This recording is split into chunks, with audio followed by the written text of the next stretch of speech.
Welcome to The Explainer. Today, we've got a really chilling story for you.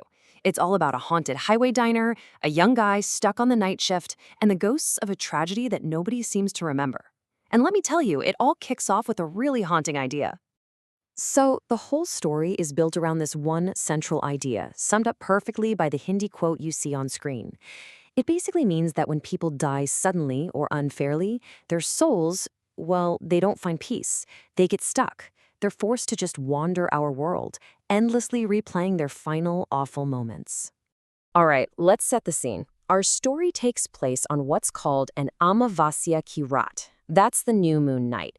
And in a lot of cultures, that's a time filled with superstition and a certain kind of fear. The perfect setting, right? A desolate, lonely diner stuck on the side of a pitch-black highway. Okay, so let's meet our main guy, Mohit. He's just a 20-year-old college kid pulling this lonely night shift to help support his injured mom. He's pretty new to the job, only been there about 15 days. But tonight feels different. There's this heavy, kind of sinister feeling in the air, a sense of dread that he just can't shake. And things start getting weird pretty fast. The owner, who's usually pretty normal, totally changes his routine tonight. As he's leaving, he gives Mohit this really cryptic, unsettling warning. He says, don't argue with anyone who comes in after 12:30, and whatever you do, do not close the diner. I mean, the rest of the staff basically run out of there, telling Mohit to get out too, but, he needs the money, so he stays, all alone.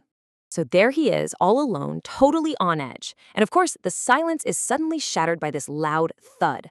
Something just fell off a shelf. And this one little sound, it leads Mohit to a discovery that's going to completely change his night. And maybe his life. He goes to check it out and finds this weird, old, dusty book.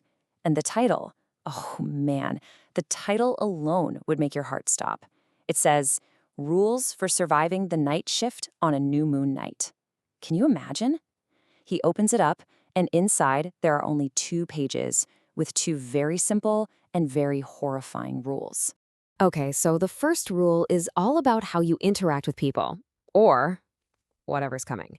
It lays out exactly how he needs to act when let's call them visitors, finally show up.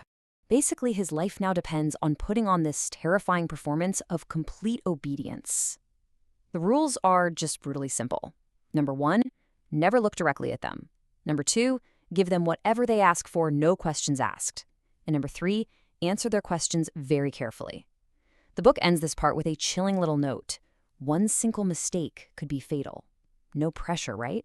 And then there's a second rule, which is even more specific and, frankly, way more demanding.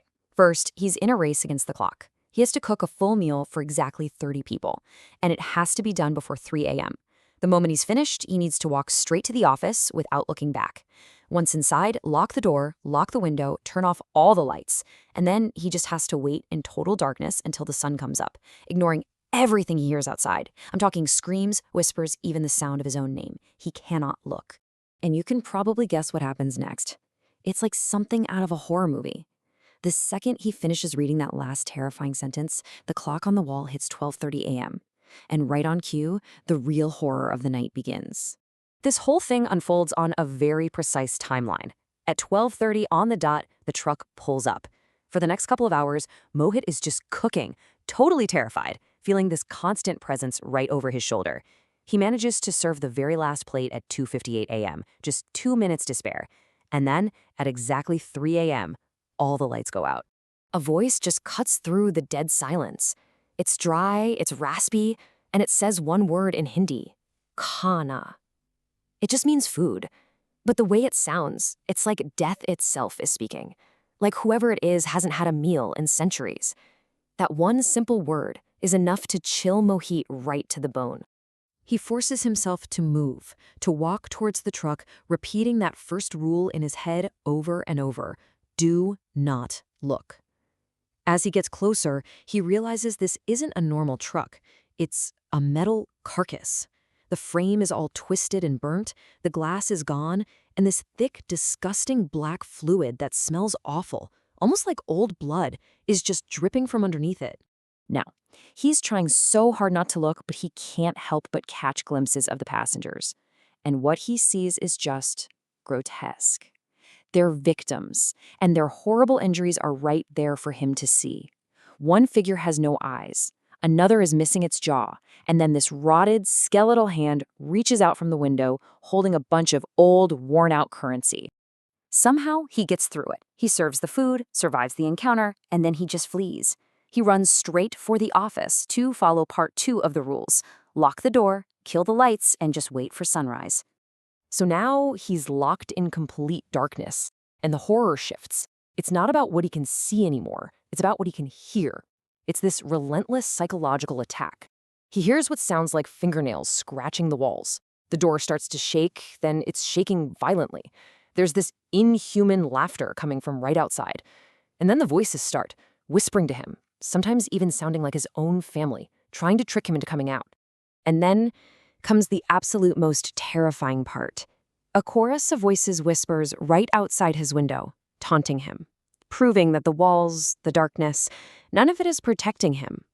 They whisper, "We can see you. You will become like us." Despite the book's warning, the one that said this could be fatal, the nonstop terror and just this morbid curiosity, it finally breaks him. He inches his way to the window. He pulls the curtain back just a tiny bit. And he makes the final, terrible mistake. He looks. Morning comes, the sun is up, the owner shows up and finds the office door locked from the inside. When he finally manages to get it open, he finds Mohit on the floor. He's just catatonic, traumatized. His eyes are wide open with a kind of fear that no living person should ever have to experience. Slowly, and I imagine very painfully, Mohit tells the owner everything that happened. And as he's listening, the owner's face just goes pale because he knows the tragic, hidden meaning behind that one specific number from the book, the number 30. So who were they? Why that number? Why did Mohit have to cook for exactly 30 people? Answering that question is the key to this whole horrifying mystery. And the answer? It's just awful. Decades ago, a bus with 30 passengers pulled into this exact diner for a meal. Not long after they left, the bus was in a fiery crash. It burst into flames. Nobody survived. Those ghosts, they are the victims.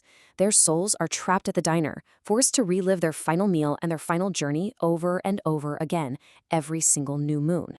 The owner tells him that something about being in that office must have protected him from the worst of it. Mohit, of course, quit that day and never ever looked back. But the story really leaves us with this one last chilling question. If you were driving down that lonely highway on a new moon night, whose whispers might you hear on the wind? Still demanding khana, their final meal,